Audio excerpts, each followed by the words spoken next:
चाहे साथियों, concept defence academy में आप सभी का स्वागत है। साथियों आपको बता दूं, बिहार पुलिस 19,838 पदों पे। चाहे साथियों, कॉन्सेप्ट डिफेंस एकेडमी में आप सभी का स्वागत है। साथियों आपको बता दूं, बिहार पुलिस 21,391 पदों के भर्ती का फाइनल आज मेधा सूची जारी कर दिया गया है। ऐसे स्थिति में बहुत सारे अभ्यर्थियों का वर्षों का इंतजार आज समाप्त हो गया है। आपको बता दूं, 1 साल 11 महीना इंतजार करने के बाद फाइनली बहुत सारे अभ्यर्थियों के शरीर पे वर्दी इस बार चढ़ेगा। ऐसे में जब प्रतीक्षा के बाद साथियों वर्दी मिलता है ना, तो बहुत ज्यादा सुकून वाला होता है। तो इस भर्ती में जिनका रिजल्ट हुआ उनको सीडीए की टीम की तरफ से बहुत बहुत बधाई एवं आगे के लिए उनको हम लोगों की तरफ से शुभकामनाएं। वहीं पे बता दूं, जिन अभ्यर्थियों का रिजल्ट नहीं हुआ है उन अभ्यर्थियों को हताश और निराश होने का जरूरत नहीं है, क्योंकि उनका इंतजार आगे 19,838 पदों का नया भर्ती कर रहा है। जिन अभ्यर्थियों का इस भर्ती में नहीं हुआ है उनका अगला भर्ती में होना एकदम तय है। ऐसे स्थिति में आपको घबराने का जरूरत नहीं है। जिन भी अभ्यर्थियों का चयन हो गया है, आप लोग कमेंट बॉक्स में अपना लिखिएगा, सर मेरा चयन हो गया है, और एक हार्ट का इमोजी भी आप लोग डालने का कार्य कीजिएगा। और हम लोगों ने कैसा कार्य किया है उसके बारे में भी 2 लाइन आप लोग लिखने का कार्य कीजिएगा। साथियों आज के वीडियो में हम चर्चा करने वाले हैं, अब तो रिजल्ट आ गया, तो रिजल्ट के बाद अब आपको क्या करना होगा, आगे की क्या प्रक्रिया है, ये हम आपको स्टेप बाय स्टेप बताने वाले हैं। क्योंकि यहाँ पे जो भी जानकारी दिया जाता है 100% सटीक और आपका सारा डाउट क्या किया जाता है, क्लियर किया जाता है। तो इस वीडियो को अपने अपने दोस्तों में शेयर भी कर दीजिएगा जिनका रिजल्ट हो गया है, ताकि वो भी अपना देख ले और आगे का अपना तैयारी क्या कर दें, शुरू कर दें। तो चलिए साथियों हम लोग स्टार्ट करते हैं। सबसे पहले थोड़ा सा कट ऑफ के बारे में बात करेंगे, क्योंकि बहुत सारे अभ्यर्थियों को कट ऑफ ही नहीं मिल पा रहा है या खोज नहीं पा रहे हैं। पीडीएफ बहुत ही 225 पेज का पीडीएफ है, जिसमें कट ऑफ 220 नंबर पेज पे दिया हुआ है और अभ्यर्थी ऊपर में कट ऑफ खोज रहे हैं ना। तो आइए आपको मैं दिखाता हूं साथियों कितना कट ऑफ गया है। साथियों सबसे पहला नंबर चीज है ना, जो अभ्यर्थी शुरू से लास्ट तक हम लोग को देखते आ रहे हैं वह जरूर बता देंगे कि हम लोगों ने जो कट ऑफ बताया है एकदम एक्यूरेट क्या कर गया है, मैच कर गया है। साथियों हम लोग शुरू से बोलते आ रहे हैं कि सभी कैटेगरी का मेल और फीमेल का कट ऑफ क्या जाएगा, लगभग सेम जाएगा। और आप देख लीजिए सभी कैटेगरी का मेल और फीमेल का कट ऑफ क्या गया है, सेम गया है, सिवाय एक बीसी कैटेगरी का। मतलब 100% कट ऑफ मेल और फीमेल का बराबर गया है। और हम लोग ये बताए हैं, ये बात क्या है, 100% सही है ना। साथियों हम लोग जो कट ऑफ बताए, पोलिंग करके बताए, डेटा का एनालिसिस करके बताए, और जो हम लोग कट ऑफ बताए साथियों वो एकदम एक्यूरेट है। आप खुद देखिए, हम लोग ये बोले थे कि सभी कैटेगरी में जो कट ऑफ जाएगा वो सभी कैटेगरी में जो एससी कैटेगरी होगा, एससी कैटेगरी का सबसे कम जाएगा, सबसे कम। और आप देख लीजिए साथियों एससी कैटेगरी का 50 कट ऑफ गया है, एकदम सबसे लोएस्ट कट ऑफ गया है। इसके अलावा जो अदर कैटेगरी है, अदर कैटेगरी का कट ऑफ हम लोग जो बताए है ना साथियों, यूआर कैटेगरी का जो कट ऑफ है यहां पे आप मेल और फीमेल का देखेंगे 68 है ना। और हम लोग बताए थे मेल और फीमेल का जो कट ऑफ बताए साथियों, वो बताए थे हम लोग कि 72 एकदम सेफ है, एकदम क्या है, सेफ। अर्थात 72 वाला लड़का कभी बाहर नहीं हो सकता है। और आप लोग देखेंगे कि यहां पे जो यूआर कैटेगरी का कट ऑफ गया है 68 साथियों, ये कट ऑफ गया है, लेकिन एक्चुअल में ये 68 नहीं है, ये 72 है। कैसे कि 68 में जिन अभ्यर्थियों को लिया गया है ना साथियों, वो मामूली है, नाम मात्र के, बहुत ज्यादा नहीं है। जैसे दूध का जो मलाई होता है, दूध का मलाई 68 वाला को लिया गया है। और आपको बता दूं ना साथियों, बहुत ऐसे अभ्यर्थी हैं 68 नंबर वाले यूआर कैटेगरी में उनका चयन नहीं हुआ है। इसका मतलब यह हुआ कि यूआर का 68 कट ऑफ सिर्फ और सिर्फ कहने के लिए है।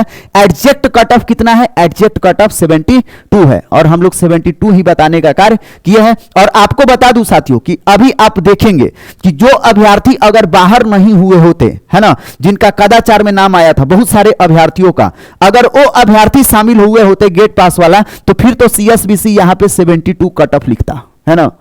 वहीं पे आपको बता दूं दूसरे कैटेगरी का साथियों, हम लोग बोले थे ईडब्ल्यूएस कैटेगरी और ईबीसी कैटेगरी, ईडब्ल्यूएस और ईबीसी कैटेगरी का हम लोग 62 बता रहे थे कि कट ऑफ जाएगा। मैक्सिमम से मैक्सिमम कितना कट ऑफ जाएगा, 62 कट ऑफ जाएगा। यहां पे ये आपका ईबीसी का हो गया हाँ 62, और ये ईडब्ल्यूएस का कितना हो गया 62। हम लोग एकदम एग्जैक्ट कट ऑफ बताए साथियों कि 62 जाएगा। और आपको बता दूं दोनों का हम लोग बराबर बता रहे थे, 62। सीएसबीसी क्या दिया, 58 कट ऑफ दिया। इसका मतलब ये हुआ ना साथियों, आप लोग को लग रहा होगा तक कि ये 58 कट ऑफ है। साथियों 58 कट ऑफ नहीं है ना। 58 में मात्र मामूली लड़का को लिया है और हम लोग बोल रहे थे कि 62 सेफ है, कोई बाहर नहीं कर सकता 62 वाला को। और साथियों आप लोग देखिए 62 वाला कोई भी अभ्यर्थी बाहर नहीं हुआ है और कट ऑफ एकदम सेम गया है। और आप लोग जा करके पता कर लीजिए 58 वाले ईडब्ल्यूएस में बहुत ऐसे अभ्यर्थी हैं और ईबीसी में बहुत ऐसे अभ्यर्थी 58 वाले हैं जिनका चयन नहीं हुआ है। मामूली से अभ्यर्थियों का इसमें क्या हुआ है, चयन हुआ है। और हम लोग जो कट ऑफ बताते थे ना बिल्कुल सेफ कि इसको कोई बाहर नहीं कर सकता है चयन। और एक चीज और मैं बता दूं ना, हम लोग जितने अभ्यर्थियों का मेधा सूची जारी किए हैं और जिनका नाम है उस पीडीएफ में आप देखेंगे उनका भी इसमें नाम है, अर्थात उनका भी रिजल्ट बना है। वहीं पे साथियों यहां पे आ जाइए। अब मैं बात कर लेता हूं एससी कैटेगरी का। एससी कैटेगरी का 50 है। एससी कैटेगरी का कितना है, 50। मैं बोल रहा था सभी कैटेगरी में सबसे कम जाएगा एससी कैटेगरी का।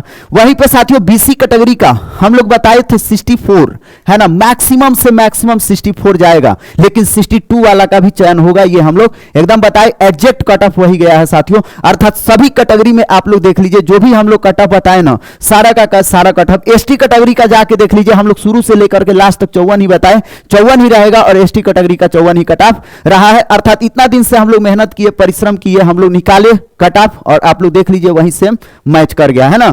यही होता है डेटा का एनालिसिस। हम लोग कोई भी तुक्का या कोई भी लॉटरी हम लोग लगाने का कार्य नहीं किए, एकदम एग्जैक्ट पोलिंग के हिसाब से कट ऑफ बताने का कार्य किए हैं।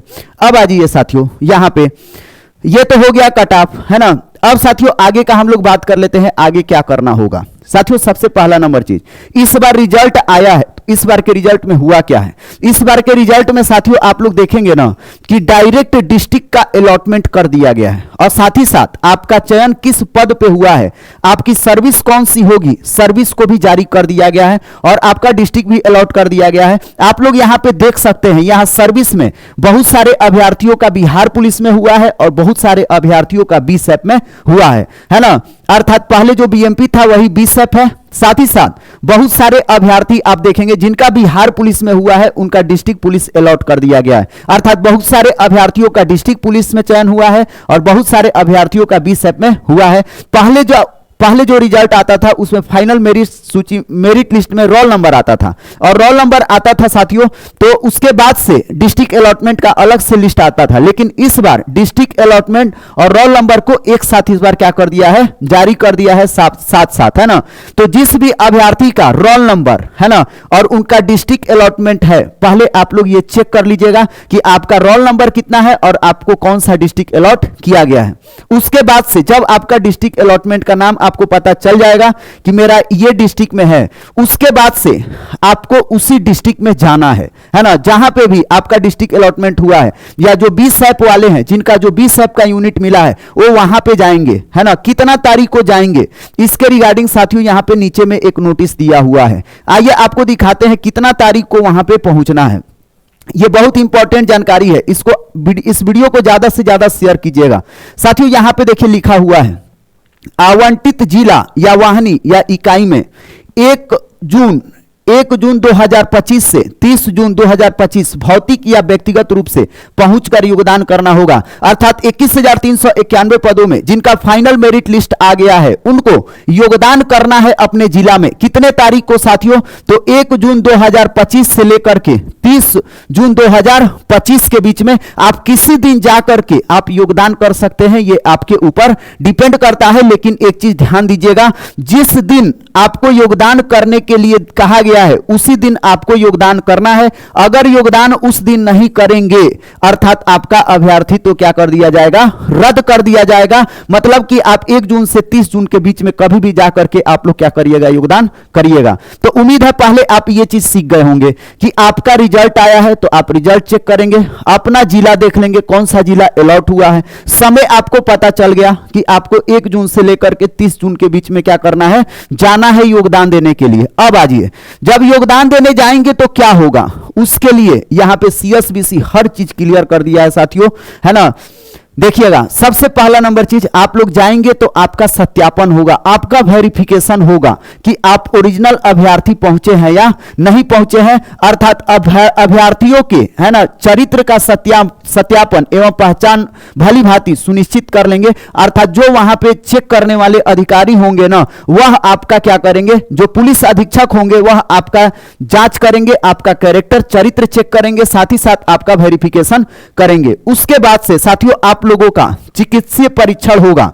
आप लोग जाएंगे तो उसी दिन आप लोगों का मेडिकल भी होगा। उसी दिन नहीं, पहले जाएंगे तो आप लोगों का डॉक्यूमेंट वेरिफिकेशन होगा, फिर आगे मेडिकल का बता दिया जाएगा। मतलब आपका मेडिकल भी होगा। यहां पे किस प्रकार से मेडिकल होगा उसके लिए दूसरा अधिनियम है, और मेडिकल किस प्रकार से होगा उसका हम वीडियो भी बना दिए हैं, जाके आप लोग देख लीजिएगा। अर्थात जाएंगे तो सबसे पहले आपका योगदान करेंगे तो आपका पहचान होगा, कैरेक्टर चेक होगा, आपका चिकित्सीय परीक्षण होगा। फिर उसके बाद से यहां पे दिया हुआ है साथियों, चयनित उम्मीदवारों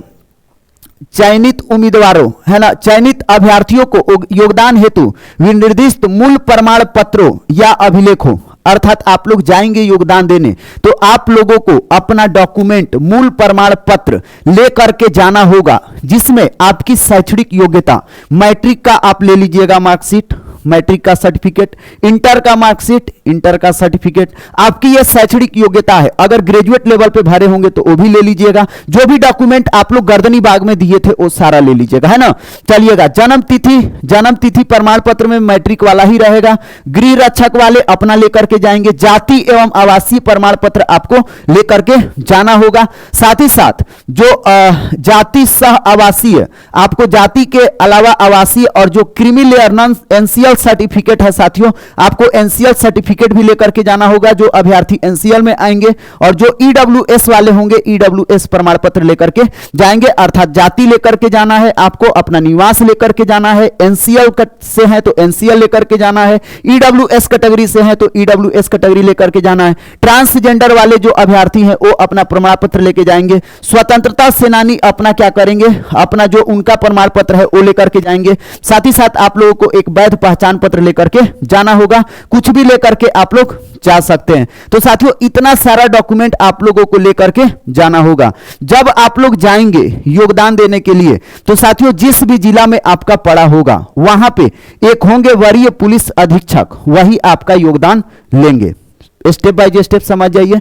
1 जून से 30 जून के बीच आपको अपने जिला में पहुंचना है। सारा डॉक्यूमेंट आप ले लीजिएगा। डॉक्यूमेंट ले जाकर के आप योगदान देंगे। जैसे मान लीजिए कोई अभ्यर्थी है, उसका पटना जिला अलॉट हुआ है, पटना में वह जाएगा 1 जून से 30 जून के बीच में, तो वहां पे जाएंगे तो वहां वरीय पुलिस अधीक्षक होंगे पटना में, वहीं पे उनको जाकर के क्या करना है, अपना योगदान दे देना है। जिस भी जिला के जो भी अभ्यर्थी हैं अपना जाकर के अपना योगदान वहां पे कर देंगे। किस जिला में कितने अभ्यर्थी हैं उसका सारा ब्यौरा यहां पे साथियों दे दिया गया है। तो ये चीज आप लोग पूरा का पूरा देख लीजिए। सारा का सारा लिस्ट दिया हुआ है। किशनगंज में 363, मुंगेर में 334, लखीसराय में 174, किस जिला में कहां चयन कितने अभ्यर्थियों का हुआ है सारा ब्यौरा दे दिया है। तो आप लोग जाइए योगदान करिए, समय पे चल जाइएगा, इंतजार नहीं करना है कि हमको आगे जाना है। आपको बता दूं कि बिहार पुलिस में जिस दिन आप योगदान कर दिए, योगदान करने के बाद आपका मेडिकल जिस दिन हो गया साथियों, मेडिकल पास आउट होने के बाद आप लोगों का सैलरी स्टार्ट हो जाता है। यह बात आपको कोई भी नहीं बताएगा।